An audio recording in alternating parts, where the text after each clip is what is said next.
If you like to get wet or fish barefooted, then listen up. While standing on the beach, you'll probably be fishing for pompano, whiting, and a few other species, but you'll probably have sand fleas and fish bites for bait. Tonight, it's all about surf fishing here on the Florida Insider Fishing Report.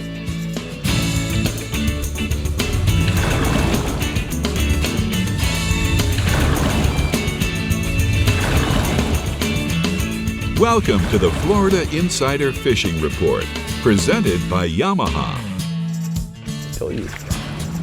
Welcome back to the Florida Insider Fishing Report. We hope everyone had a fun, safe, and successful weekend of fishing and catching. But Rick, this week, we're focusing on a style that's attainable for practically anyone with access to a beach, and that is surf fishing. You're absolutely right, Brie. But you know what? Before we talk about surf fishing, I must say that I really am liking your Real Legends tonight. Thank you. I like this. This is new from them? It is new. These pants are very nice. I like your blue outfit as well. Yeah. Complimenting each other. Absolutely. I gotta go shopping again. Yes, we do. I think I'm growing out of some clothes here. All right, well, someone who's ecstatic for today's show is our very own Dave Farrell at the CCA Workbench, who's been working on his surf cast style, haven't you, Dave? Yeah, I have been a lot, actually. I went this morning, and I didn't do so well. No. But hey, that's surf fishing a little tongue. You know, sometimes they come by, sometimes they don't. Sometimes they come, sometimes they go. Yep. Well, it looks like you got a lot to talk about over there. I do. Alvies and all. All right, let's start this week off in the StarTron Central West region with Captain Jeff Page, who's telling us how to beach it in style. Let's get into it, Page. All right, you guys. You know, in the StarTron Central West region, we have lots of accessible beach surf areas. And starting to the south, Gasparilla Pass, north to Stump Pass, you just got to do a little bit of homework and you're going to find areas that you can park and get down on the beach. As you get up towards Venice from the fishing pier, south back towards Stump Pass, known as Minnesota Beach, real good. And again, you might have to walk a little, but it'll be worth the walk. And then north of the Venice jetties, all the way to Old Midnight Pass, this is where it gets tricky. It's called Casey Key. Very few parking spots, but again, if you can get down there on the beach, you're gonna have a good day. And then real quick, up around the north end, around Lido Beach, where it wraps around Lido Key, you can fish Big Pass as well as the beach. And then Fort DeSoto Park has many of surf fishing areas that you can get out in the Gulf or in Egmont Pass. Now, what do you take? Try and not take as very little as possible, but they make carts now that you can wheel all your equipment right down on the beach. And then a lot of my guys that I know, they don't really fish with big, long surf rods. They walk the trough and sight fish, snook, trout, redfish with fly rods and light spinning tackle using small white jigs. Got a couple photos tonight. First one is of Steve Gibby Gibson with a nice snook he got, or a nice trout. And then the second one is of Hunter S. Froome, and both those fish were caught on fly, Rick, sight fishing along the beaches. Nice. Those are some big Johnnies. All right, bud, tell us what else you got. All right, you know we have a lot of snook. We just did a Sportsman Adventures, and there was snook everywhere. We were catching them on top water. Cool thing about this time of year is if it's big fish you're after, you want to get out in the passes at night. Anna Maria Pier, Longboat Pass, or New Pass Bridge, all are holding lots of fish in the 40-inch range. It's a good idea at night to use live silver mullet or ladyfish. If you want to try some topwater fishing, all around the grass flats and oyster bars in North Sarasota Bay, as you know, higher stages of the tide, it's a good idea trying the Berkeley Chrome Jaywalker 100 or 120. If you want to like a soft plastic, the Saltwater Assassin Violet Moon Steve Shad on a 1/4-ounce jig head works really well. And if you're throwing live bait, have a live well full of pilchards, and I like to rig them on a 2.0 Trocor circle hook. My snook photo tonight is of longtime client Mel Glickman of Boston, Massachusetts. Nice. All right, let's go offshore, bub. Offshore, amberjacks, a lot of guys have been catching AJs in as close as 90 feet of water around springs and ledges. And the cool thing is, Rick, they're able to get the AJs while they're bottom fishing for groupers and snappers. Big pinfish drop down on the bottom rig's gonna get it. or any of your big vertical jigs, and it seems like the pink ones have been doing better. Captain Randy Powell scored real well 30 miles out south of Venice, and Captain Jason Stock has been doing real well in 110 feet of water off of Anna Maria. Got a big AJ photo tonight, Captain Randy Powell and crew. And my last species, I've been getting reports of red grouper fishing staying steady in 120 feet of water on out. Smaller areas of hard bottom using your Rodan anchor lock feature. It's going to let you work the whole area and get the job done. Frozen sardines as well as live pinfish will get the job done. And just want to say to everybody that was at the daiquiri deck last week, it was really awesome. Good seeing y'all, and thanks for coming out. All right, thank you so much, Paige. Hope you get to feeling better, and we'll talk to you later. But it is time for the Daiquiri Deck Hotspots from the Central West region. Captain Paige says a mixed bag, cast top waters, soft plastic jigs over the middle grounds, or ringling flats for a variety of trout, bluefish, mackerel, and jack crevalles, and then offshore red groupers. Fish the smaller areas of hard bottom in 110 feet of water on out. Frozen sardines and live pinfish are gonna work the best for those dudes. So, Daiquiri Deck, is that where Paige lost his voice? Yeah, man. Sounded like you guys had a lot of fun. We did. Daiquiris and all. Good for you. It was you. no daiquiri for me. It No. was, the rum and Right. but the food is just unbelievable. They brought out a big giant platter for us of You didn't all tell me this there was going to be great food. I stuff. would have been there. I know. Next time. Just kidding. Next time. Next time. All right, let's go over to the Fish Bites East region, where surf fishing is loved among many, especially those targeting snook and pompano. Mike Holliday, impress us. Well, those are the two main species. We have great surf fishing in the East region this whole month. You can target pompano, whiting, and croakers at places like Hopetown Beach, Tiger Shores Beach, Normandy, and Blue Heron beaches. You want to target them with Fish Bites Easy Fleas, or small pieces of shrimp or clam, or even live or frozen sand fleas with a strip of Fish Bites, either shrimp or clam, or crab formula on that. I like the brighter ones. The fish just seem to see them a little bit better, and they're nice when you add them to a piece of bait. If the crabs eat the bait off, that Fish Bite keeps producing for you. But then if snook's what you want, you can fish north and south beaches in Fort Pierce. You can fish the rock piles to the north of Hope Sound Wildlife Refuge, or you can walk the beach just south of Jupiter Inlet, sight casting the fish. Most of the snook are right in the trough, so you want to cast parallel to the beach with like a copper juice or silver mullet colored saltwater assassin 4-inch sea shad, or a swimming plug, or spoons work really well. You can pitch live baits like mullet or pilchards, and in the surf, the average pompano is going to be like 1 to 2 pounds, and the snook in the surf are going to run like 5 to 15 pounds.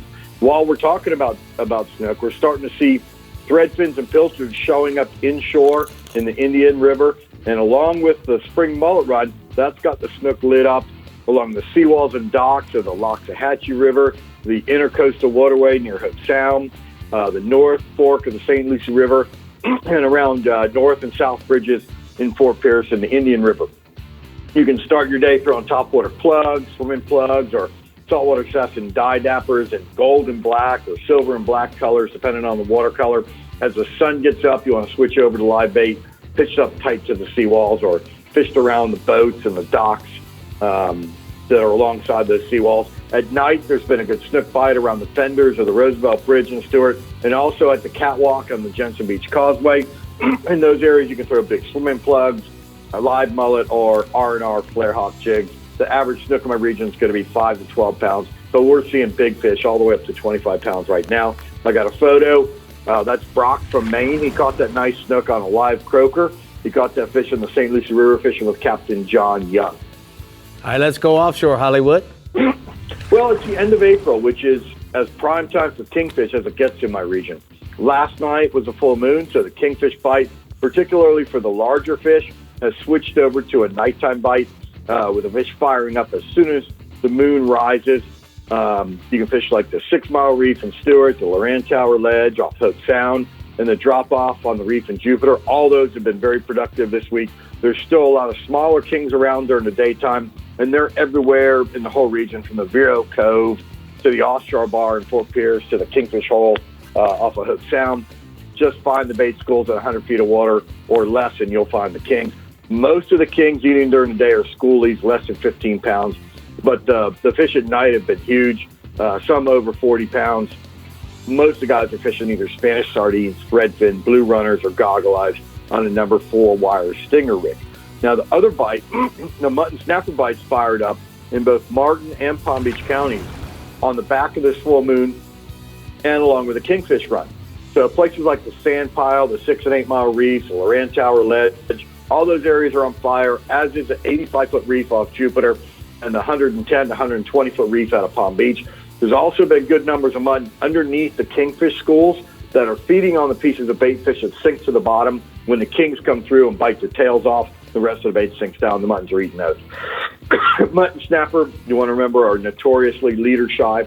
So you want to use a 30 to 50-foot piece of 40 to 60-pound fluorocarbon leader and bait up with anything from a sardine to a cigar minnow, a pilchard, a threadfin. A grunt plug works really well, as does a ballyhoo plug. And you can even put a ballyhoo plug and jig together, or even just a hunk of kingfish guts is working right now. A lot of the muttons are under 10 pounds, but there are some slobs being caught. I got a photo of the mutton bite. That's a limited mutton snapper for 4 anglers. Caught him on board the Floridian charter boat with Captain Glenn Cameron. And those fish fell for both sardines and grunt plugs. Wow, that's awesome. All right, give us a bass report, bub. Well, the temperatures are starting to soar in the high 80s during the middle of the day. And along with that full moon, we're starting to see the peacock bass pair up along the shorelines of the lakes and canals of South Florida as they get ready to spawn. So everywhere from the airport lakes to Lake Ida Osborne Chain, the C100 and C13 canals, and even the Sawgrass Recreation Area are starting to see the fish pair up along the shorelines. The best bite has taken place during the hottest part of the day, in the middle of the day. You can sight fish the peacocks along the shorelines. You can throw anything from a Bass Assassin 4-inch turbo shad in the dark colors. You can throw a small topwater plug or a prop bait or even a twitch bait. And when the peacocks are spawning, they're super aggressive. So if you throw at a fish and it misses your bait or flashes on your bait, just reel it right back in, throw it right back to the same spot, and you'll get that bite. The average peacock right now is 1 to 3 pounds, but there's fish up to 7 pounds in the mix. All right, thank you so much. Great report from the Fish Bites East region. It is time for the T&H Marine Hotspots. So Mike says that this weekend you should go inshore tarpon fishing in the mouth of Big and Little Mud Creek. Use live mullet, slow troll them, or cast to the rolling fish. And then offshore, kingfish, dolphin, cobias, blackfin tunas, and 90 to 120 feet of water off the Juneau Pier. Use pilchards, sardines, and maybe a goggle eye to catch that plethora of offshore species. Any one of those would do for me. Yes. All right, coming right up, we're checking in with our Real Legends Southwest region. But first, I'm dying to know how Dave is catching those monster pompano, which I'm sure he's going to mention for rigs and techniques at the CCA workbench, right, Dave? Beep, beep, what's that? Beep. That's Sputnik. Beep, beep, Okay. beep, beep, beep. We're going to catch some fish with that thing, believe it or not. Yeah, we are. Beep, beep. Dave, we'll be back.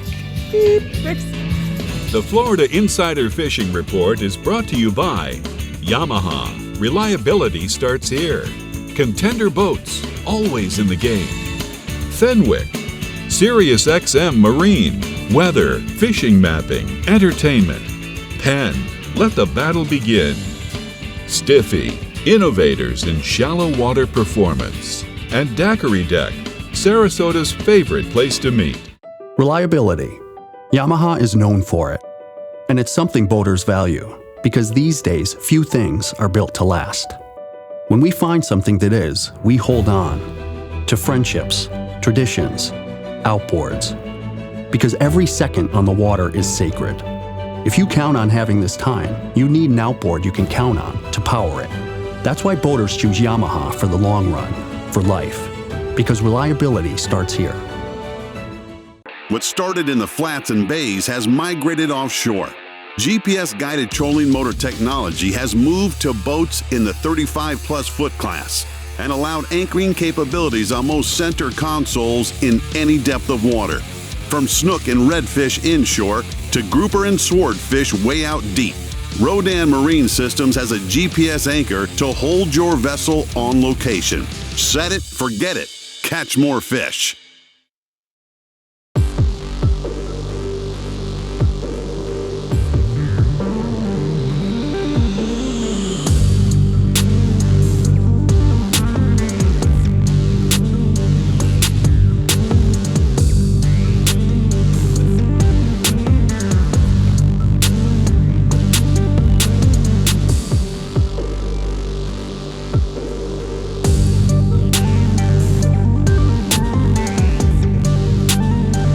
Every year, Noble Air Charter flies over 20,000 outdoorsmen and families just like you economically to over 300 Bahamian and Florida destinations.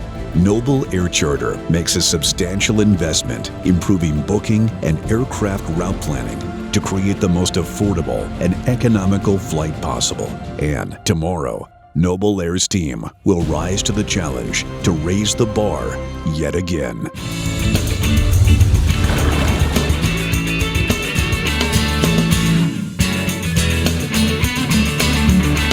Well, we're here at the CCA workbench, and it's time for the Academy Sports and Outdoors Rigs and Techniques. And Dave, you've got a lot of stuff to go over, so let's just hop on. Yeah, you know, Florida's blessed with miles and miles and miles of coastline and beaches, and you know, if you can find a place where they haven't put a big condo up and get in your way, you can get out to the beach and catch some really cool stuff. You know, we got pompano, permit, whiting, bluefish, redfish, black drum, sea trout, sharks of all shapes and sizes. You know, if you can get to the shore and make a cast, you can catch a lot of cool things. And that's one of the cool things about these Alvies we see out here, these side cast reels. They can cast a mile. This one here, I can cast really, I got a 3-ounce weight on there. I usually use a 4-ounce just because a 4-ounce is good for everything. Mm-hmm. If you're using a 3-ounce, you're probably fishing in a place where there's not a whole lot of current, but you can still get away with it. The idea of using one of these Sputniks is so that when you make those long casts, it'll keep tension on these rods, and we can see a bite when something comes and eats one of these circle hooks with little floats on it. This essentially becomes the anchor in the sand, and then whether you're fishing with your fish bites, a shrimp, sand flea, whatever it may be, it becomes a miniature long line is what it is. Got it. And when you have that tension on that rod tip, what it does is it makes it so that when he comes and eats that thing, he's gonna feel that resistance and become hooked immediately. And it's gonna signal that you've got a bite. If you have loose line and the fish comes up and eats it, you won't know if you get a bite. So when you have that tension on there, if a big fish comes and lifts that sinker out of the water and it goes slack before it goes tight, you know you got a pretty good fish. If it's just really tight and all of a sudden it goes jig, you probably have a small one. But if you have a good tight one and it just goes crazy and starts running drag, that means you probably got a good size pompano or a permit or a shark on there. So, you know, usually this is the rig, the kind of rig that we'll use is a two or three dropper loop with a little 2/0 on it, or maybe even a 1/0 with a float. Now the float is very important because, you know, it's an attractor. You know, I like white and chartreuse, but because it works in all colors of water. But it also keeps your stuff up off the bottom as well. The tension keeps stuff up off the bottom, but also those little floats keep everything off the bottom. It keeps it off the catfish and some of the, you know, smaller croakers and stuff. If you don't want to catch them, you want to start using catching some bigger things. So you like using the Eagle Claw circle hooks? Correct. Yeah, those laser sharp ones, either the Circle C or the ones you got there in your hand. Oh, I see. Here's the 2/0s that you got on the line here. Yep, I like the 2/0s and maybe up to a 3/0 if you're, you know, in a place where you might catch a nice permit or something. We're just wanting to have a hook that's big enough that it'll hold your drag and won't straighten out. Because a lot of times you'll catch sharks and stuff that'll straighten out if you have too much drag. It'd take a good pompano to straighten out that 3/0 hook, even though, you know. So tell me some tricks. So why guys are putting fish bites on the hook along with a shrimp or a sand? Well, the fish bites, it has a mesh inside, so that when you if you put on a shrimp or anything else and you follow it up with a nice triangle of fish bites like that, that's a simulation there of a live piece of shrimp, and then you put, or a clam, or even a sand flea, and then you put your fish bites on behind it. That way, if you go to make a cast, that thing should stay on there. And there's another little trick here. Well, tell me about this. So if this is our piece of shrimp. Yeah, you can peel the shrimp. You know, you usually have to leave the shell on to give you an anchor of some sort. But when you're using this bait elastic, you can actually peel the shrimp off. How does that work? Show me. Well, you just get this, because it's tiny, tiny elastic stuff, and you just get it on the hook, right around, grab a hold of the bait, and just wrap it around, wrap it around, wrap it around, wrap it around.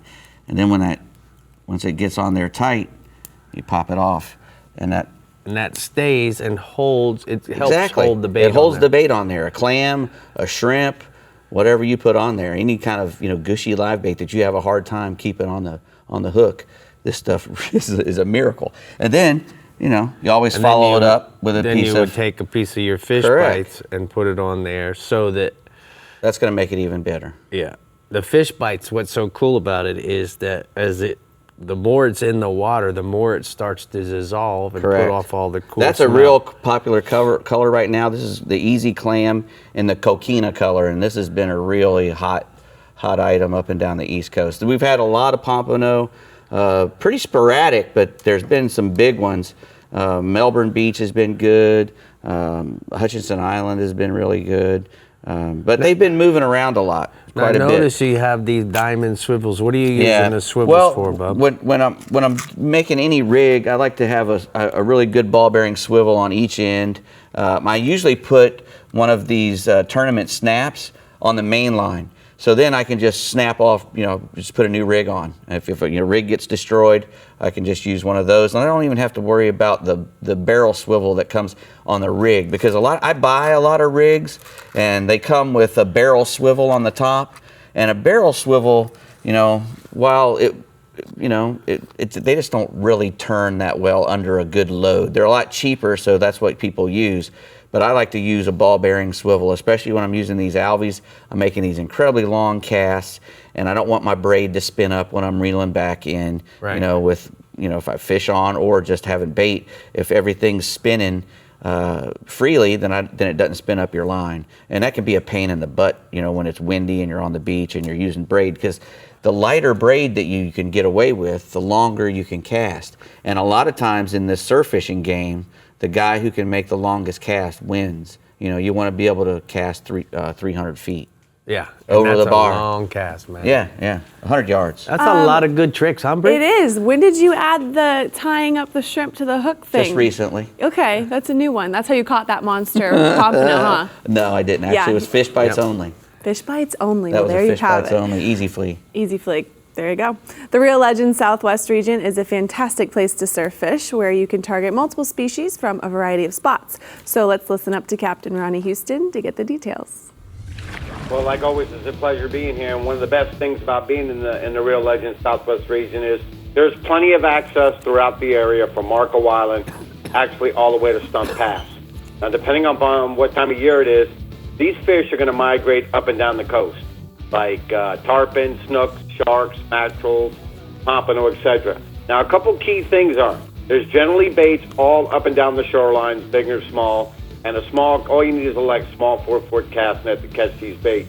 Another thing it's going to be a key thing is you're going to see these fish migrate up and down the coast, whether it be a tarpon free jumping, sharks cruising the shorelines, snook crashing bait and actually cruising the shorelines, pompano skipping, and mackerel skipping the water and busting bait schools. So even for the beginner, it's as simple as a spinning gear to start with, possibly a 7-foot medium heavy rod, 4,000 series reel, something as simple as 20-pound braid, and even if you don't catch bait, simple lures like silver spoons, bucktail jigs, topwater plugs, and a variety of 3 to 5 inch swim baits will catch a variety of these fish. And the best part of this, depending on the time of year it is, you're going to see the fish and know how to target them. And I got a prime example of a picture of an early spring morning with my wife walking up and down the surf, catching snook. One key thing about that too is after early morning and people start coming out and getting on the beach, I want to concentrate in those areas where there's less foot traffic, and those snook will be along the shoreline. Second inshore species is going to be the snook. Captain Corey McGuire reporting snook making the push towards the outer islands and beaches from Fort Myers Beach all the way to Boca Grande. Now, Captain Joe Casaro to the south is reporting the snook are on the outside beaches and outer Gulf Islands from Marco Island to Indian Key Passes.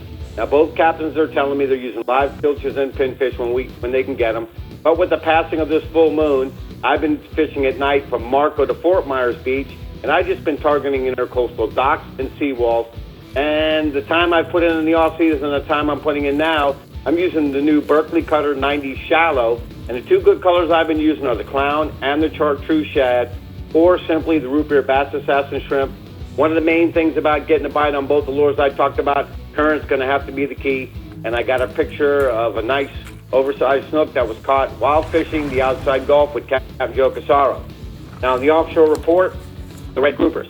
The bite still remains strong as long as the weather is moderate, according to Captain Mike Avedon to the south. and also Captain Corey McGuire to the north. Both captains say concentrate your efforts right now in depths of 95 to 120 feet for good-sized fish. Now, both guys are telling me there's a couple ways you can do it. You can either anchor up and drifting to locate.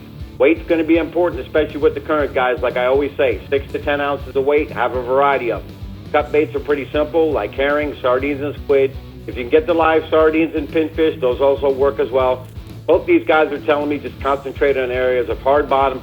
Good moving water is going to be the key. They got a prime example of a nice grouper that was just caught. Got Mike Avanon running that new 35 contender with the new XTOs, fishing that moderate weather. Last species is going to be the permits.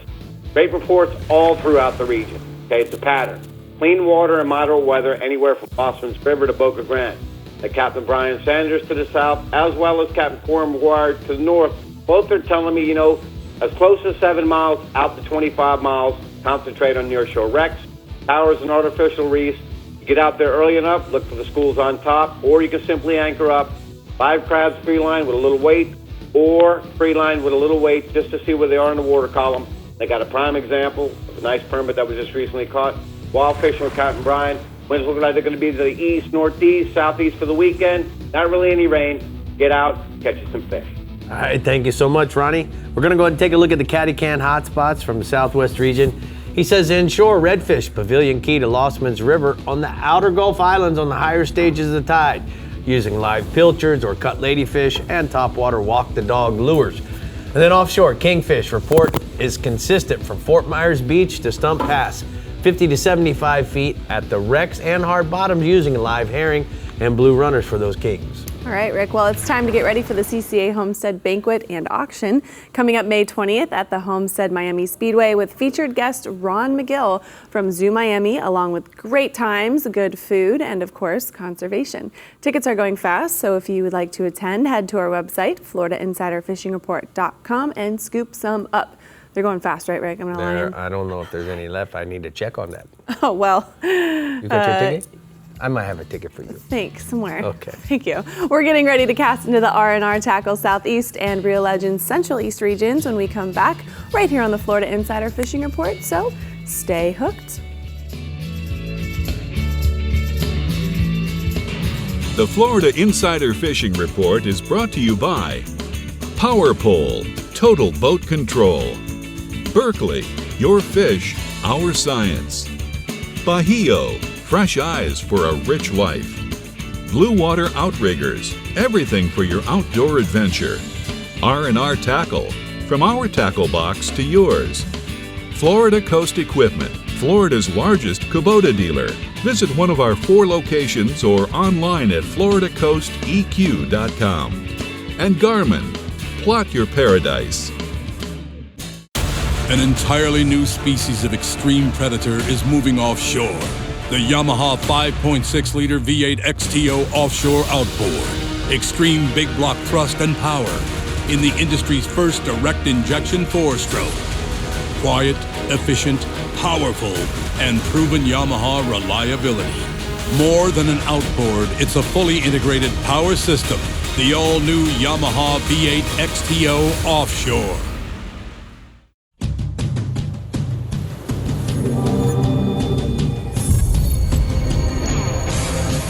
Real Legends Performance Clothing. Everything you need to be comfortable on the water all day long. Keeps you cool, dry, and protected from the sun. Durable performance technology at an unbeatable value. Shop anytime or go to reallegends.com to find a Bell store near you. The only reel with over 100 years of heritage. Alvi Sidecast reels allow you to cast over 150 yards with up to 900 yards of capacity. Alvi's state-of-the-art drag and 22-inch retrieve rate per wind is perfect for any surf challenge. Alvi reels are manufactured to best practice standards and are in fact so robust that the Alvi also comes with a 10-year salt and sand warranty. For more information, go to alvius.com. So guys, every once in a while you recognize that your boat is in some bad shape. So you're gonna wanna take some time to really clean up the boat. I'm gonna give you a couple easy tricks like we're gonna be using on this contender to make it worth your while. So So the 3 steps that we're gonna use today for this Starbite cleaning and giving this boat a new facelift is simple. First thing we're gonna do is get all the stains off of the boat. We're gonna use the hull cleaner on the hull, spray in the hull. I'm using a magic sponge to make sure that I get it on evenly. Then after that, we're gonna use a deck cleaner to get all the black streaks off of the deck. Now, once we've cleaned everything and we've got all the stains off, the second step is we're gonna simply wash the boat with a boat wash to get all the chemicals that we use to get the stains off out of the boat, rinsing it real well.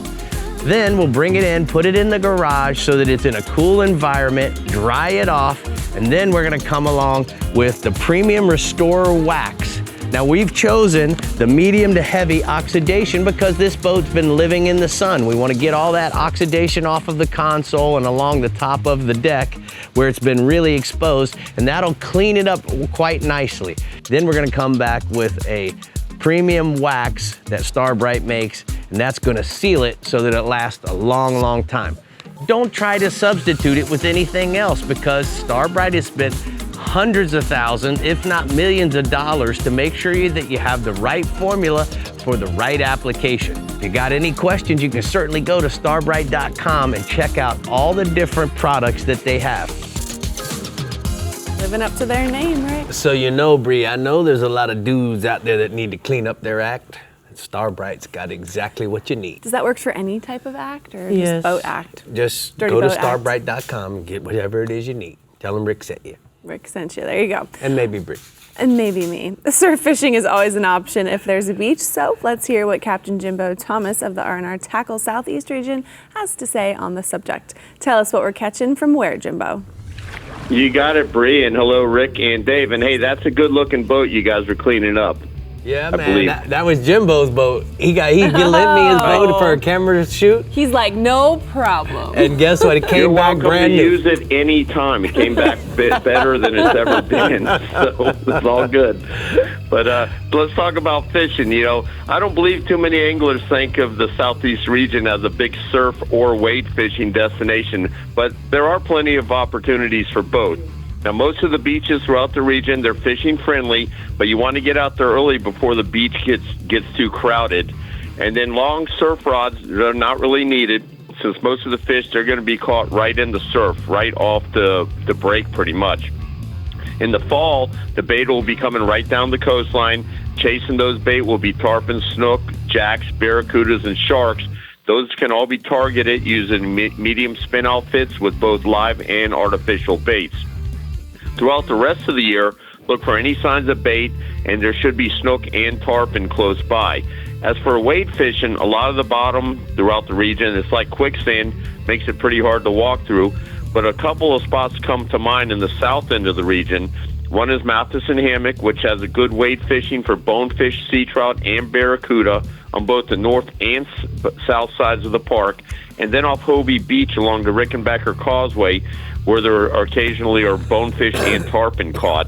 And then there's plenty of other areas throughout the region. You just got to get out there and explore. Now, our tarpon report's pretty much a repeat of the last 3 weeks. We have tarpon around the bridge and dock lights at night, and also in and around the inlets.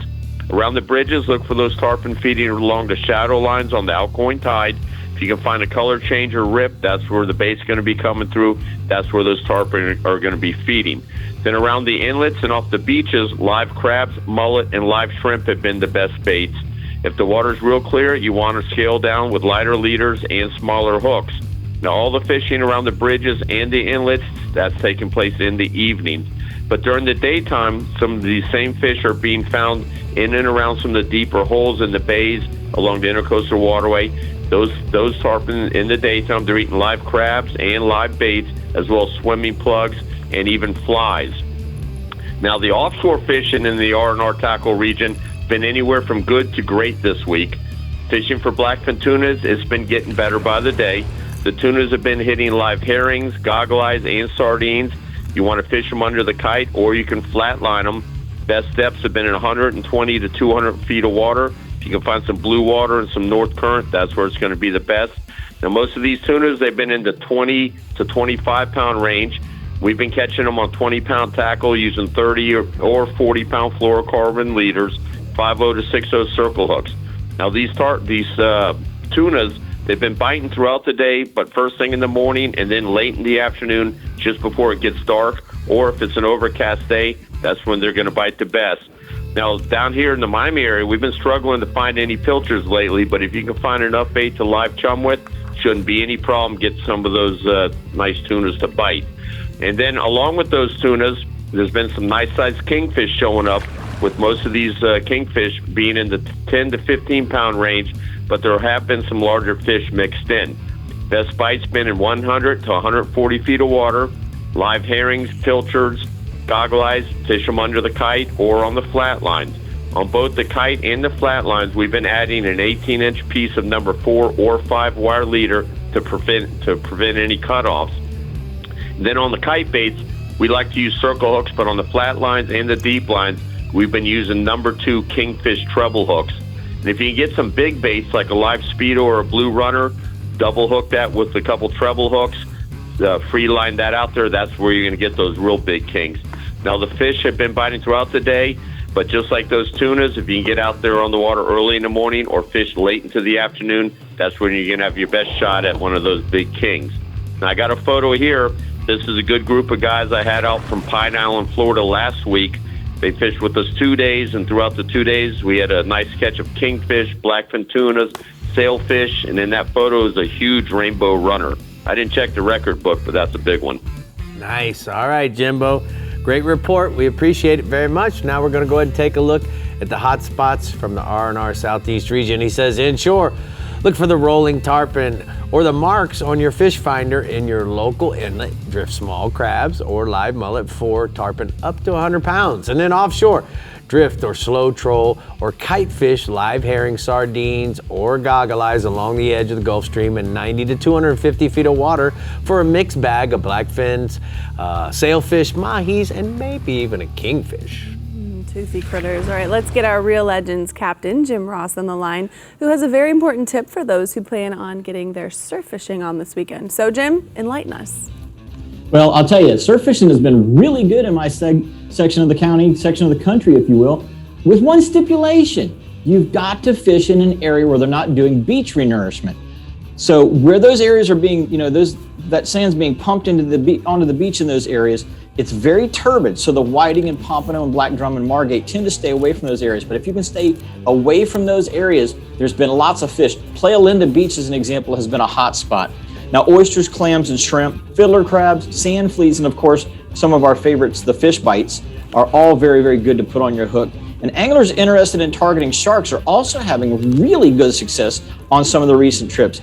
Large numbers of sharks are in our coastal waters right now, and any piece of cut bluefish or mullet or ladyfish or any other freshly caught fish won't last long if you put it just out beyond the surf break on a good shark rig, good big heavy leader rig. So right now our pompano and whiting are running about 1 to 2 pounds, and the sharks are running an average of about 20 to 80, but there's some bigger ones out there. And then our second species inshore is the redfish. And it's been a while since I've mentioned the redfish on my reports, but anglers are starting to do pretty good on them here the last couple of days with more consistent catches, and we expect more consistent catches to continue from Sebastian all the way through Oak Hill. Now, in the Vero and Wabasso and Grant areas, look for fish that are like 16 to 27 inches, holding near deadfalls, docks, and underneath mangrove roots and branches. These types of structures are obviously the best for the mangroves. The mangroves are obviously best down there for the reds because that's where they can ambush fish and they can stay away from the dolphin that are targeting them. Now, one of the things that I like to use in those particular scenarios is a 3-inch straight-tailed assassin or a 4-inch sea shad rigged on a weedless worm hook, because you can skip it up under the mangroves and then work it back out. Good colors right now are baby bass, northern minnow, and opening night. Now, from Cocoa through Edgewater, areas are finding the same size fish. They're holding tight to shorelines. A lot of the areas don't have undercut banks, but they'll still get real tight to the shorelines to stay away from those dolphin. Or look for them near creek mouths and culvert pipes. Now, up in that area, live shrimp is by far the best way to go. Free lining a live shrimp, casting it out there. But here, as we move into the next couple of weeks, you're going to want to start throwing walk the dog style plugs in your mullet pods because that's going to become their primary food source as they transition from those shrimp and other crustaceans over to those mullet that are moving into our area. I've got a nice photo here of a shoreline red that we got just the other day, and that's a typical size fish that you're going to find right now. Nice little 20, 22-inch fish. Now, swinging offshore, the king mackerel bite on most of the reefs in the 60 to 90-foot region have been doing pretty good right now. And even some of the wrecks that are in shallow have been doing pretty good. You can slow troll with live or frozen baits, pilchards, greenies, sardines, cigar minnows, the usual stuff. Put it on a wire stinger rig. Strip baits behind a planer are also working very well right now, especially during midday periods when you want to get down deeper. And then, of course, you can throw lip diving plugs out behind the boat, drag them around first thing in the morning or later in the afternoon when the light's low, and you can catch plenty of mackerel that are in the 8 to 15 pound range right now. And some of those fish are scaling over 20, and I've got a picture of a king mackerel here that we got on a live pilchard while we were bottom fishing, just catching and releasing some of those red snapper, and that's your average size king mackerel that's coming to the dock right now. All right. And then our last species is dolphin, and the spring dolphin run is getting ready to happen on the east side of the stream. In fact, it is happening on the east side of the stream. There's been some very good catches. Those fish in the next couple of weeks are going to transition to the west side. You want to check all the floating debris, rips, color changes, and even temperature breaks that you come across, because they're definitely going to hold dolphin. Most of our fish are running about 6 to 15 pounds right now. And obviously, a ballyhoo is an easy thing to put behind the boat, either naked, chin weighted, whatever you want to do with it. Throw a little skirt on top of it. It's all good. Yep, you're absolutely right. Thank you, Jim. That's a great report from the Real Legends Central East region, but it's time to take a look at the Rodan Marine hotspots. Jim says that we're gonna take a look at inshore pompano and whiting in the surf. Use sand fleed flavored fish bites on a 2 or a 3 dropper surf rig. And then offshore, the dolphin on the eastern side of the Gulf Stream. Look for any sort of floating debris or weed to hold the fish. Troll or cast live baits near the float zone. What do you think, Brie? That sand flea flavor, is that the one that tastes like mashed potatoes, or is that clam? I don't know about the sand flea or shrimp flavor. Don't act like you haven't tried it. Try. He's I gotta tried try. it. Now you will. I'll try. He's tried it already. All right, now through May 4th, you can get 30% off on Real Legends ladies apparel. And for those of you not paying attention, that's just in time for Mother's Day, which is just around the corner. So go shop now at reallegends.com. That's right. If you want your mamas looking like this mama, you just got to go to reallegends.com. Yes, that's Check it out. All right, the best is still yet to come here on the Florida Insider Fishing Report with your captain from the Alvey Reels Northeast region. And Dave is giving us a Taco Marine new product report at the CCA workbench. Mother's Day is sneaking up, Dave. David Scissorhands right here. Okay. My mom would Mom would appreciate love these too. Yes, she would. She's a seamstress. She is a seamstress. These would take off a finger. Wow. I like that. We'll be back. The Florida Insider Fishing Report is brought to you by Academy Sports and Outdoors. Have fun out there. Penn, let the battle begin.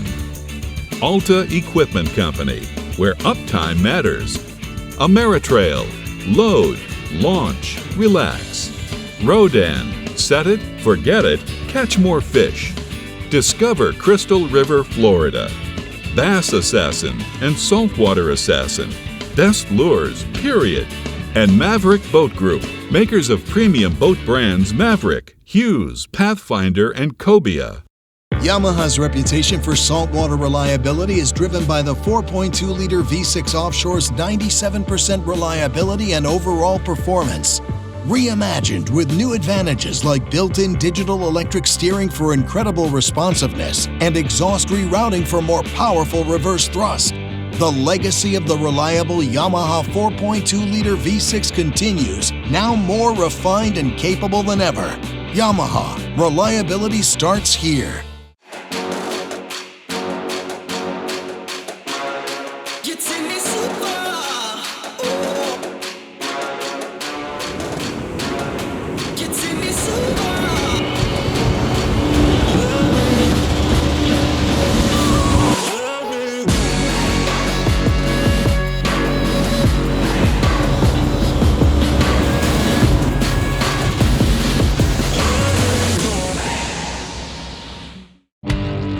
Stetson Blaylock, Todd Orton,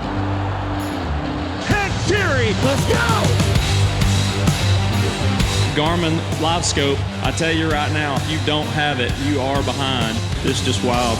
It's like a video game. If you do not have that Garmin Live Scope, you are definitely missing out. Bassmaster Classic Champion!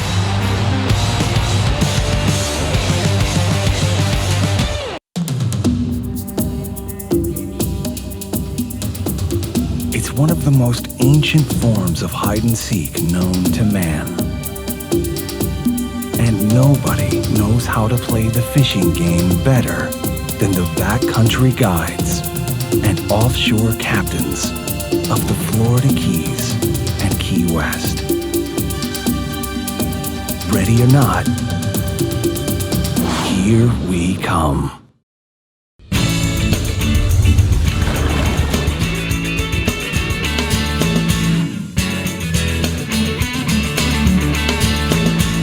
Well, we're here to talk about the Taco Marine new products at the CCA workbench, Dave, and it looks like you got some lots of hooking going on. We got 3 different types of hooks here, and they're all Eagle Claws, so that's cool. You know, Eagle Claw makes great American hooks, and that's what we're talking about here. The first one there is the Circle C hook, the little silver ones there. These are pretty much the size that you're going to want to use in surf fishing for pompanos, the 2s and 3s, even a 1/0 sometimes. Right. Those are the ones you're going to want to use for the pomps. But you know, the bigger ones there are great for other species, you know, sharks and just about everything else. That one there is the bait holder version. That's the Eagle Claw L181 at the bait holder. The other one there, the silver ones, are the Circle C's, which is a true circle hook. These are J hook, but their claim to fame is they have a couple barbs on there, and you can use the smaller ones as well. They have a couple barbs on there so that when you slide up a shrimp or a clam or whatnot, it'll hang on really good. Well, let's just take a look. Yeah, take a peek at it. Oh, Plus, they have the that. downturn eye there, so you can put a nice snell on there and make that thing find the jaw. Right. So it holds on to your bait. Yeah, it holds onto your bait, your clams, your shrimps, whatever you want. And again, if you're going to be using those in the surf, that's a good size, you know, for the, you know, a channel bass or something, big redfish. Right. But in the surf, you want to use a smaller size. All right, so now what do you got here, Dave? Well, these are really cool. This is made from a fellow named Joel Sorrento. He's a Florida fellow over there on the West Coast, and from Skyline Fishing Company. And he makes these weighted Trocar circle hooks. He gets the Trocar TK3 in about a 7/0. It's a Lancet hook, but it's a little slightly offset. But what he does is he puts these little weights on them, 1/16, 1/8, 3/16, and a 1/4 ounce, different weights. And what those are great for is to keep a crab or a live bait in the strike zone. When you're in a pass with a ton of current, you know, you can throw one of these things out there, you put a crab on there, and you can pretty much regulate where you want that crab to stay in the water column, which is very important when you're fishing for tarpons. You know, you want your bait to be where they are. Absolutely. And right close to them. And this will make a big crab or anything behave itself and stay in place where you want to put it. So you can go to skylinejigs.com. That's some cool stuff. That is pretty neat, isn't it? Somebody was thinking. Joel, yeah, he said he's having a hard time keeping them in. You know, that's his hardest part right now. Well, is got getting the bad Trocars. news for you, Joel. Your world's about to change. Yeah, he's gonna. And you can have all those too. I know you like to catch. I the do tarpons. like those things. All right, next we got some Bubba. These are the medium shears. You know, if you're using the fish bites, these things are great for cutting up your fish bites. They're also great for cutting up a crab. They come apart for easy cleaning, which is always good. You know, they have these serrated blades on them, and you have to line it up there. I'll get it lined up. Yeah, there you go. It'll cut through just about anything. They got the iconic non-slip grip on there, just like all the other Bubba blades. So what is all this in here, though, Dave? Well, you got a hook sharpener up on the top there, Right a little file, a little diamond file. Right here, you got an opener if you want to put a jig. If you got a painted head that's got the jigs all painted up, it'll clear out that jig head, or even knock a piece of mono out of there if you've tied it and cut it off. You got a couple of crimps on there, and also a crimper tool here, correct. And then a bottle openers on the side there. It just does a ton of things. You know, it's got it's pretty cool. Cuts any kind of line. Cuts mono, braid, fluorocarbon, very nice and clean. And so where do we go to buy these? BubbaBlade.com. All right. Bubba.com. Hey, Bubba, call us. We'll put your knives on here, too. That's right, You guys man. make good products. Yes, they do. Right here we have the Taco adjustable gunnel mount fillet table, and this is a really cool product because it adjusts from 0 degrees all the way from 15 to 30 degrees. So, you know, if you've got whatever rod holder you got, you can adjust this thing to have a nice flat fillet table right on the side of your boat. It's got a nice edges around here, a good place for your pliers and your knife to go in, you know, Right. while you're cleaning fish. Also a lip so that your fish doesn't fall off. Correct, and all the juice and stuff can drain overboard out those ends there. It's made out of FDA approved high density polyethylene and a really robust Looks handle there. really strong. Well that made. handle. It's very well made, like all taco stuff.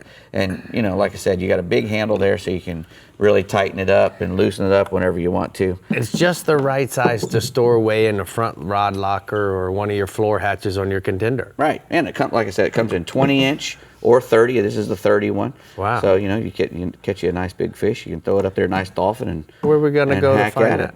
Well, tacomarine.com is where you can get one of these. So. And you know what, Dave? If anybody has any products that they want to send to you, for review, where do they go to contact you for that? Well, you know, they can do what is it now? Is it Dave Farrell at?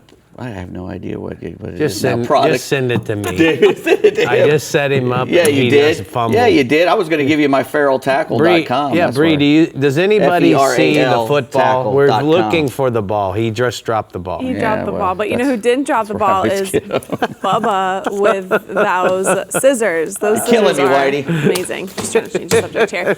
Okay, there are lots of pluses and very little minuses to surf fishing in the Alvey Reels Northeast region.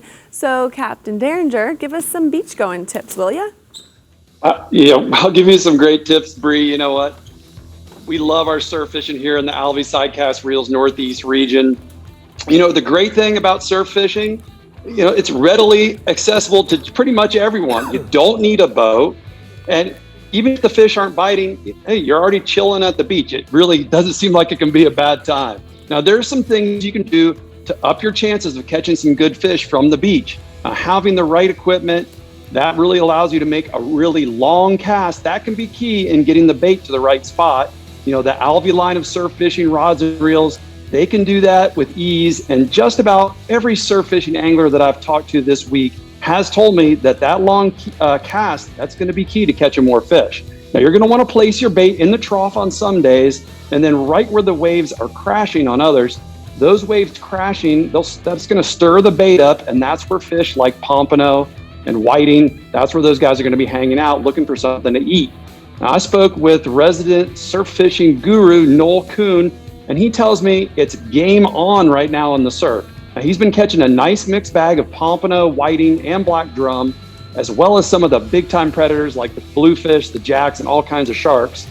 Now, the best baits for the pompano and the whiting, that's going to be the fish bites and the crab flavor, as well as some live sand fleas. Now, the blues, the jacks, the sharks, those guys, they're going to eat live and cut mullet or a cut ladyfish works really well. And Noel says on the higher tide stages, he likes Flagler, Volano, and Ponte Vedra beaches.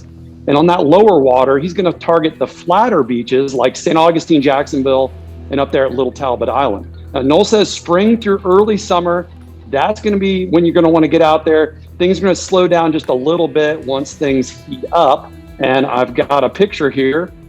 Noel Kuhn sent me this pic of himself along with Mark Buford and Bill Nichols with an awesome string of fish they caught using some of those fish bites that tend to catch everything out there. Nice. Now, staying inshore, you know, there's some really big trout starting to show themselves this week, guys. I've had all kinds of great reports of some gator trout that are being caught throughout the region, but definitely towards the south end seems to be a little hotter right now for those guys. The trout have been holding along the oyster bar edges and the drop-offs on the ICW in St. Augustine around the concentrations of bait.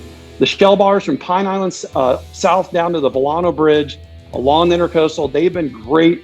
That's been a great spot to hit at first light. Now, our clients have been catching some big trout on topwater plugs around the Pellissier Flats in Palm Coast. Finding the schools of finger mullet on those flats, that's where you got to look for those trout. If tossing a plug isn't your thing, a live shrimp under a float That's also going to catch some of those trout, but the bigger fish are going to be looking for something big to eat, like that plug or a live mullet. That Berkeley plug there is going to work really well. I spoke to Captain Buzz Brandon from NortheastFloridaAngling.com, and he tells me the trout have been chewing on the incoming tide, also around the Nassau Sound in 6 to 8 feet of water, around the old bridge rock piles and other structures. The saltwater assassin sea shad in that mama's chicken color, paired on a 1/4 ounce jig head, is going to work wonders for those trout. I got another picture here. This is my client, Zach Prince, with his Bahio sunglasses on and a big old trout that he caught with me last week on a topwater plug. Now, moving offshore, I spoke with Captain Jason Hadges from jhookfishingcharters.com.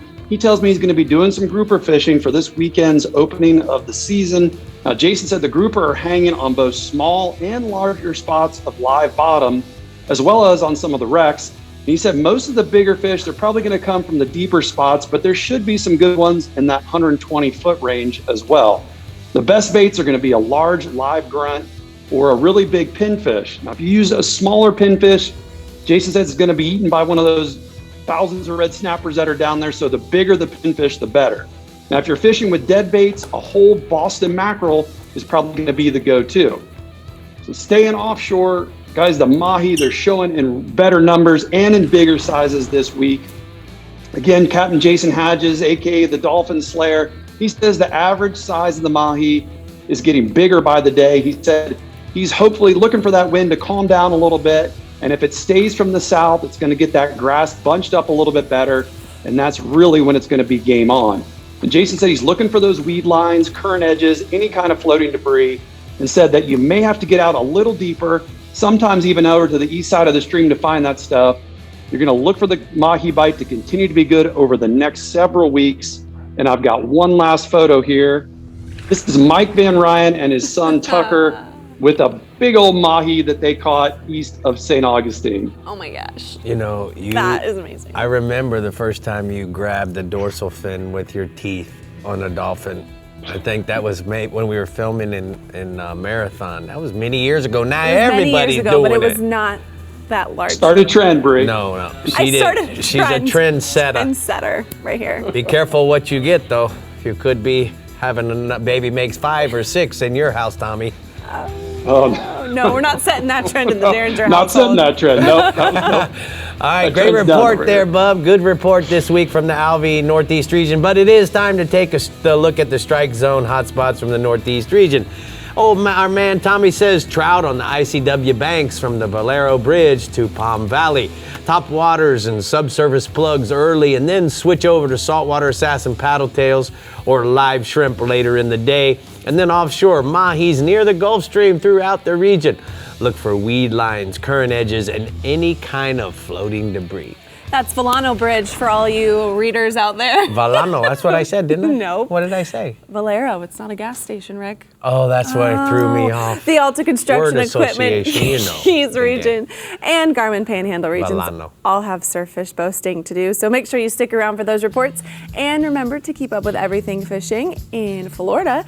Make sure to pop on over to our website, like us on Facebook, follow us on Twitter and Instagram, and to see new fishing adventures along with reports, subscribe to our YouTube channel, Captain Rick Murphy. We'll see you soon. The real legends booty. The booties. The buoys. The Florida Insider Fishing Report is brought to you by StarTron, cures and prevents ethanol fuel problems. Alvey Reels, a better way to fish. Berkeley, your fish, our science. CCA Florida, the voice of recreational anglers for over 35 years. Diamond Fishing Products, our reputation is on the line. Murphy's Law Sport Fishing. Book your trip today at murphyslawsportfishing.com. And Strike Zone Fishing.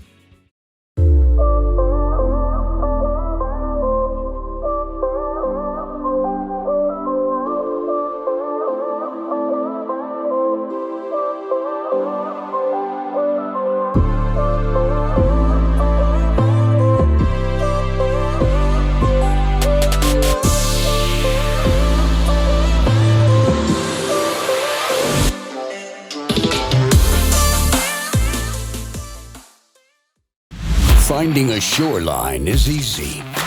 finding a sure thing is not. For over 20 years, anglers from Kitty Hawk to California and every shore in between have come to know one thing: that nothing says no to fish bites. So just stop with the fishing and get busy with the catching. Ask for Fish Bites or Fish Bites Fight Club lures or visit fishbites.com. Come explore untouched Florida, where you'll step into holy sea cow and fish pristine waters where you'll reel in, whoa! Come discover Crystal River with exciting adventures and incredible surprises everywhere. From exhilarating river adventures to scalloping in the Gulf to delicious fish to fork cuisine, this is the place where you can relax into Just a short drive from Tampa and Orlando is the amazing Discover Crystal River, Florida. Learn more at discovercrystalriverfl.com. Service and reliability makes Alta Equipment the leader for all your construction equipment needs. With 7 locations across Florida and preferred brands like Volvo, Toro, Talk, Avant, and Roadtech, Alta has the equipment to get the job done. When I need equipment, I trust Alta. From agriculture to landscape to construction, Alta has you covered. For sales, rentals, service, and parts, see your local Alta Equipment dealer today or call them at 844-GO-TO-ALTA. And this is your weekly reminder to go and purchase raffle tickets if you want to win this beautiful Chevy hot rod. Rick, you so graciously donated. You know what I want to do before the show's What do you wanna over? do? What do you If we wanna do? have time, let's take a look under the hood. I think that might sell a few Oh, tickets. What do you think? There you go. I think that always sells tickets. Yeah, man. All right, go to ccaflorida.org/hot rod. All right, the Keys has plenty of places to fish from if you're not in a boat. That isn't necessarily fishing from the beach. So let's get Captain Randy Tao on the line to bridge the gap for us. Hey, Randy. So good. So good. Hey, good evening, fish fans. You know, here in the Alta Construction Equipment region, you don't really have a lot of surf to fish from, and so therefore we'll catch it on the bridge and inshore next time. But the tarpon fishing right now, you know, it's full swing. This is tarpon season, prime time right now for the bait fishing guys, for the fly fishing guys. It's really just starting with some of the tarpon tournaments, and you know, it's a exciting time of year because this is kind of what we live for, tarpon season 2021. And not everybody's catching them, but there's plenty being caught. You know, I talk about how hard it is sometimes to get these fish to bite, but they do bite. You know, they didn't get that big from not eating. So sooner or later, you just got to be patient. And a lot of the guys to the south of us, you know, they really like crabs and smaller crabs, not real big giant crabs, but quarter size. And then as you kind of work up toward the upper keys, Long Key, Channel 2, Channel 5, very popular bridge areas, they like the mullet. And it doesn't really matter the last few days. If it's an incoming tide or an outgoing tide, it's just going to depend on where you're going to fish, on which side of the bridge. But good moving water is always good for a tarpon bite. And, you know, there's not a lot of fish rolling. You know, a lot of these spots you go to, and you may not see a tarpon. Doesn't mean you won't get a bite. But if you got an area that you like, go ahead and fish it, get anchored down, drift through it, whatever you're going to do, and you probably won't be disappointed with the results. And I was talking to Captain Richard Stanzik out of Bud Mary's. He's been doing a lot of tarpon fishing lately, and he was telling me he's having pretty consistent luck around the bridges with his mullet. And he sent me this picture of Carl releasing a nice tarpon. Nice. All right, what else you got for us inshore, Bud? So you know what? The permits are around. They're around the bridges. They're around some of the hard bottom flats that kind of border right where the tarpon are going to swim. And then you've got some of the deeper wrecks right now holding the big schools. So depending on what you're trying to do, a lot of guys that fish with crabs around the bridges, quite often they catch a permit, and they're a little surprised that they got a permit instead of a tarpon. Never a disappointment, but you just don't know where you're going to find one. You know, you could find them at the bridge, you could find them out in 120 feet. And if you've got visibility, certainly those big schools offshore have been a lot of fun to catch a fish out of there, but you've got to have the condition to do it. And sometimes inshore is a little bit better where you're shallow water and you can see the fish a little bit easier, even if you don't have that overhead, strong, direct sunlight. But a live crab's going to get the job done on a spinning rod. And I was talking to Donnie Bembo with Skins and Fins Charters here in Alamorada, And he's been doing a little bit of permit fishing more than he does tarpon fishing because they're cooperating for him. And he sent me this picture of his angler releasing a nice permit. All right, so let's go offshore, bub. Here we are. It's dolphin time. I'm not going to say it's dolphin season, but I'm certainly going to tell you there's some dolphin around. Guys are finding them. 600 to 700 feet of water. Look for the birds. Not a lot of debris, not a lot of weeds yet, but it's coming. We always have some weeds showing up anytime now, and more birds as we get on into the summer. But certainly some dolphin around. They're on the smaller side. Unless you really know what to look for, read those birds, find some birds that are really working, and you want to be very, very aware of your surroundings when you get under them, because sometimes these big dolphin are right next to the boat. You don't even know it. And a lot of times they're going to be going with the current, which would be going to the northeast, or they might be going to the southwest, which is into the current. And those are two little good points you want to understand on how to follow these things, because you could be right beside one and never see it. Somebody that does this extremely well is Captain Brian Cone on his boat, the Contagious, out of Robbie's Marina. He certainly is no stranger to catching a lot of big dolphin, winning tournaments, and doing his thing. And he sent me this picture the other day of an April slammer dolphin he found the other day. Wow, nice fish. All right, one more species to go. Tell us about the snappers. You know, mutton snappers, you know how I like my mutton snappers. They're a lot of fun. I love drifting for them. I love catching them in the shallow water when they're on the patch reefs. Live bait like a cigar minnow, a pilchard, or a ballyhoo work really well.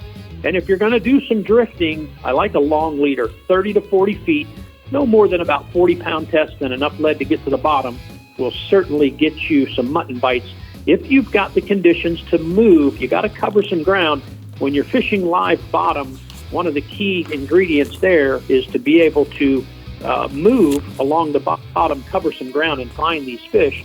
And then on the edge of the reef, if you are yellowtailing, a lot of times as you're chumming there and you got the yellowtails going, there's a mutton snapper underneath the yellowtails. So you never want to leave your yellowtail spot without dropping to the bottom.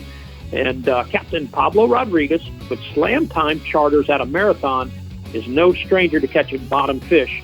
And he sent me this nice mutton snapper they caught the other day in 150 feet of water off of Marathon. Dang. All right. Well, boy, you sure covered a lot of my favorites tonight. I appreciate your effort so much. We're going to go ahead and take a look at the hot spots from the Alta Florida Keys region inshore permit. Look around the bridges during the high tide for the fish lying in the current. Good visibility is the key to catching one of them. And then offshore, dolphins start looking in 400 feet of water out to 600 for the birds. Current edges and debris is a thing to find, as well as have your rods ready before you leave the dock. Good tip. All right, to put it simply, surf fishing in the Garmin Panhandle region is a no-brainer. So let's get Captain Pat Deneen to give us the details on what we need to do. Hey, Pat.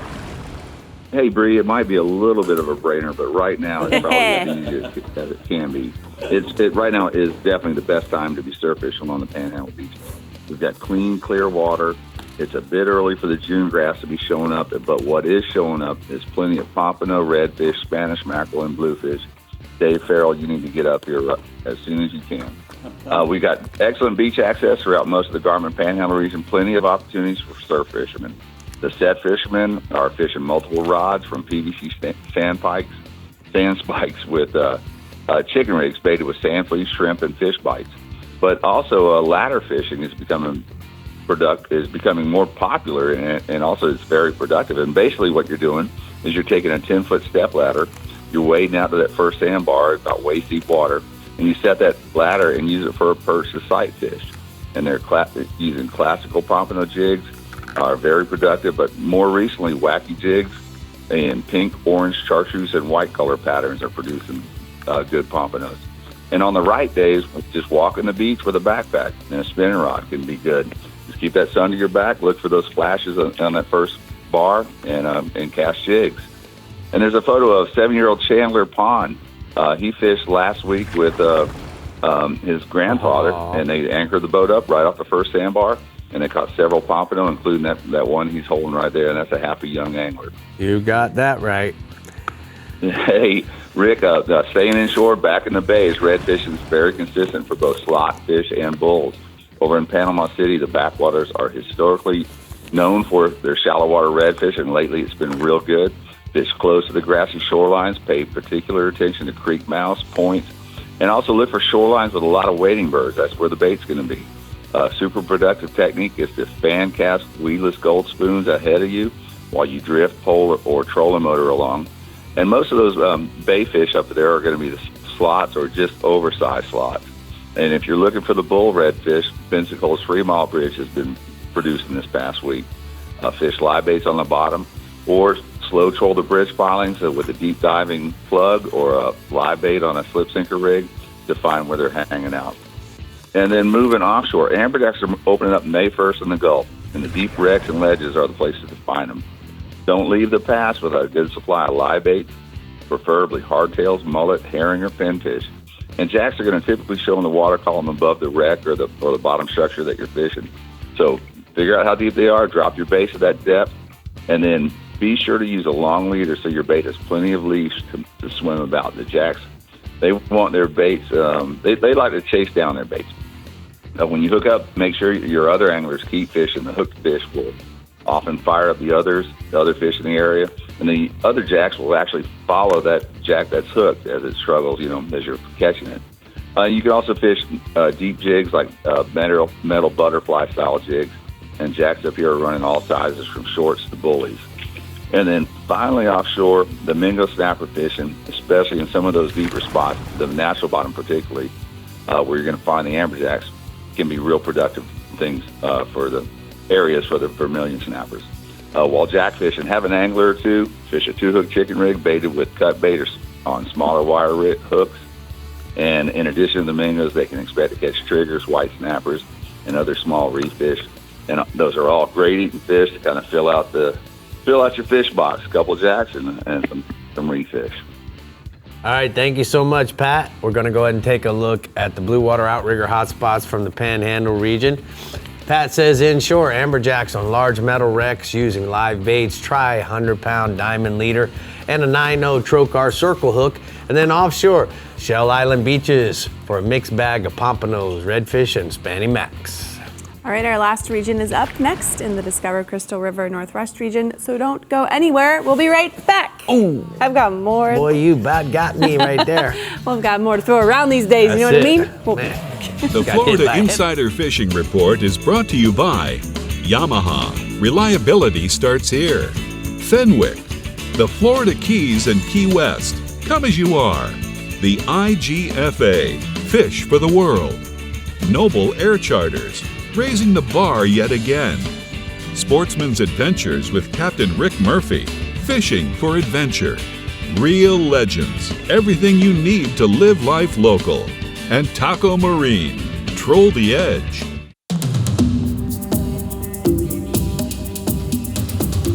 It's one of the most ancient forms of hide and seek known to man. And nobody knows how to play the fishing game better than the backcountry guides and offshore captains of the Florida Keys and Key West. Ready or not, here we come. At Florida Coast Equipment, we understand you don't work banker's hours, so neither do we. You have a business to run, you have a family to feed, and you need your machine up and running. So our service team and our parts department will be there. If that means we have to stay late, we'll do it. If we have to start early, we'll do it. Because at the end of the day, you want equipment you can depend on and people you can trust, and we have a service team that will be there to service you. Pump up the performance in all of your engines.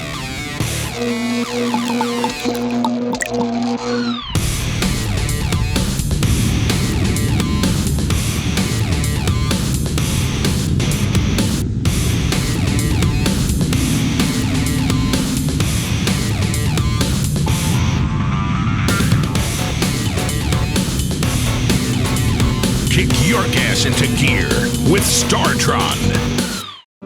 I'm Captain Rick Murphy, and I'm a life member of CCA.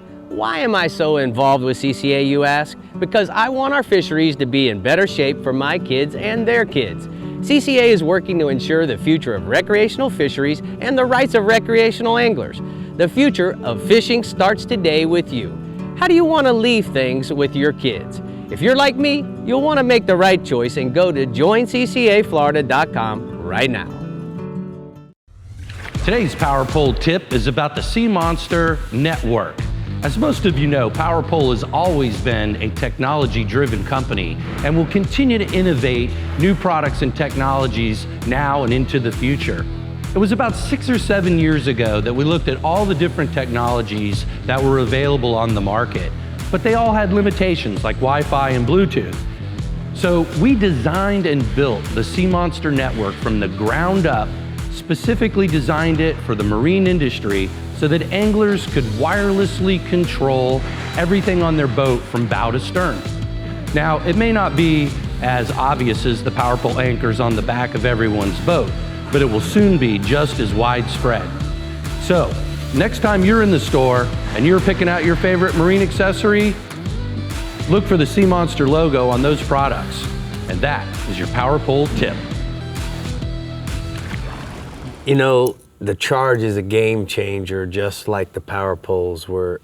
I just can't imagine now life without the Power Pole Charge or the Power Poles themselves. It's crazy how much easier it's made my life. Oh, that's great. Power Pole's just awesome. Yeah, Speaking of awesome, it's time to reel in awesome and discover Crystal River. You need to enter to win a deluxe CCA Florida Star getaway with a 2-night stay, a chef-prepared lunch or dinner for 2 at West 82 Bar and Grill, and breakfast for 2 daily provided by Plantation on Crystal River, a guided fishing trip for 2 by River Adventure Tours, CCA membership and tournament fees for 1, and an invitation to the CCA Host Banquet for 2 on October 9th. You can enter at FloridaInsiderFishingReport.com/contest. Wow. Now that's a no-brainer right there. Yes, All right, it is. Captain Jeff Hageman is giving us a good glimpse into the surf fishing world of the Discover Crystal River Northwest region. So let's hear what he has to say. Go for it, Hag. Well, we've only got surf in the lower quarter of my region, and we catch pompano and snook and whiting and all that stuff. But we do have a lot of piers in my region and a lot of places you can wade fish. And we actually have one of the biggest fishing piers in Florida. It's the Sunshine Skyway, and it spans most of the mouth of Tampa Bay, and you can catch a wide variety of species on it: tarpon, sharks, kingfish, grouper, snapper, Spanish mackerel, just to name a few. The depth of the area and the great fishery and all the artificial reef around it from the old bridge really makes it a great fishery. If you're going to wade in our area, you need a good pair of shoes. You got a lot of rocks, a lot of oysters, so you want to make sure you have a good pair of shoes to keep your feet safe, but you can catch a lot of snook, redfish, and trout from a lot of spots that you can get to available by land if you don't have a boat. It's always a good thing to take a kid fishing with you, and you got no excuse if you don't have a boat. You can always get out and wade fish or surf fish or get out on one of our piers and jetties. Moving inshore, Captain Zach Zachary of Tried and True's Outdoor Adventures out of Azella Keys Marina in Crystal River reports he's been fishing the CCBA fishing tournament with his wife, Diana. I hope I pronounced that right. They got first place in the heaviest bag limit of trout by using fish bites, fighting shrimp under a Cajun thunder popping cork. He said with the wind blowing as hard as it is, the trick really was the popping cork. So all you guys up in that area, make sure you get the popping corks out. The wind's still blowing a little bit. And I've got a photo right now of his wife with a nice trout they caught. Nice. All right, what else you got for us, Hag? Moving offshore, the mangrove snapper bite has been good throughout my entire region. Fish being caught from anywhere from 30 to 70 feet of water. Look for fish to start to concentrate, getting ready for the spawns coming up in the next couple moons. The bite has been decent. At night has been a little better right now, especially with the full moon going on. Daytime has been decent, but out there at night right now, you can really put a hurting on them. Small pinfish, shrimp, small sardine on a knocker rig is a bait of choice, and chum like crazy. Always get those snapper fired up. The gag grouper bite's still going strong really in the region, and anywhere from 100 to 220 feet of water. Hand-sized pinfish, grass grunts are hard for them to pass up. If you set your fish traps out the night before your trip, you'll have plenty of bait in your live well for that next morning. frozen baits, sardines, octopus are also working pretty well too. And you want to use a standard bottom rig with anywhere from 100 to 125 pound fluorocarbon leader with 8 to 12 ounces of lead and a 7 to 10 aught servo hook. What else you got, Bub? That's it. That's it? All right. I'm going to go ahead and get... for this week. All right, I'm going to go ahead and get to the Ozella Key Marina hotspots from the Northwest region. Appreciate you, Hag. And he says that inshore, the redfish bite throughout the region remains strong. On the top of the tide, use cut bait. And then offshore, grouper and 120 to 200 feet over the rock piles and ledges using pinfish, sardines on a standard bottom rig. So let's talk a little bit about this Crystal River trip that people are going to win. You actually went fishing with River Adventure Tours. Yeah, Guy, right? Gary Bartell and I fished, had a little tournament up there. It was one of the power pole tournaments. And I've never seen so many redfish. Unfortunately, we had just From had... Rick Murphy, that means a lot. I mean, there was redfish everywhere we went. There was snook, there was also lots of trout. But what was crazy is we had just had that cold front come through, so we had bluebird day, not a cloud in the sky, and you go to raise your rod and those fish would spook 150 feet away. They go. Yeah, but as soon as the tide would come up, you know, it's always so cool to learn different places, Brie. When the tide got to a certain level, the fish start to relax, they weren't quite as spooky, and then we were able to catch them. Unfortunately, we ran out of time on the day 2 by the tide coming up. It didn't come in quite as fast as it did the day before. That's okay, you still had a good time. Oh yeah. Which, how if do you win not have this a good trip, time in the Discover Crystal River region? If you win this trip, you get fed, you get fished. What else do you get? You get CCA'd, you get so many things. So make sure you enter. Get sleeping arrangements. Get sleeping arrangements, Yeah, which man. are pretty nice. They did it for you guys. Just Exactly. go register. All right, the surf fishing reports are in, so it's time to hit the beach, pier, or jetty and get your catch on. But we still have to tell you what we're catching next week, so stay hooked right here on the Florida Insider Fishing Report. Your time on the water is precious. You return season after season to make unforgettable memories, fight a few fish, reconnect with friends, and recenter yourself. If you count on having this time, you need an outboard you can count on to power it. That's why boaters stay with Yamaha for the long run, for life. They know reliability starts here.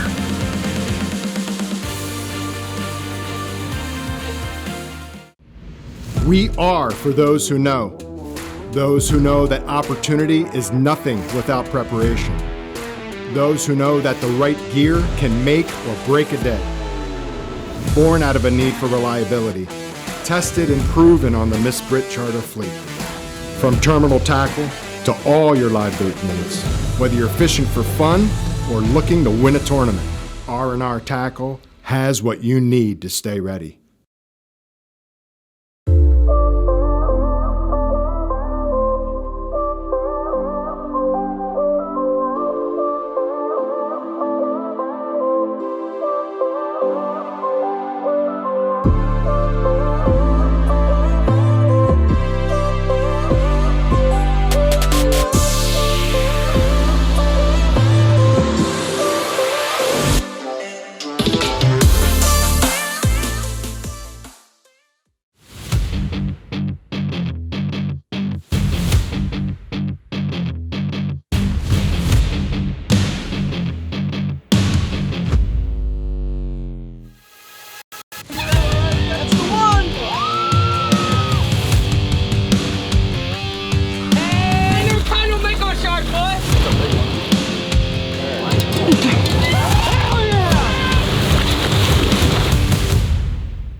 All right, next week, Rick, we're talking The poon. tarpon time. It's tarpon time. Up in here, it's tarpon time. Who's Are you coming to work, excited? Dave, or are you just going to stay home? I'll be here, but I thinking won't do about much. You won't be, because exactly. Tarpon King over here. By the way, Dave Lawrence, had a dolphin in his mouth in 1997 when I took a nice picture of it in Venezuela. I did not take credit for setting that trend. Way before that trend was set. I didn't do that. That was all Rick. But you got to Beautiful burst that picture. bubble. Anyways, guys, You weren't thanks for even born then, tuning were you? in. We will see you next week right here on the Florida Insider Fishing Report, talking tarpon. Tarpon.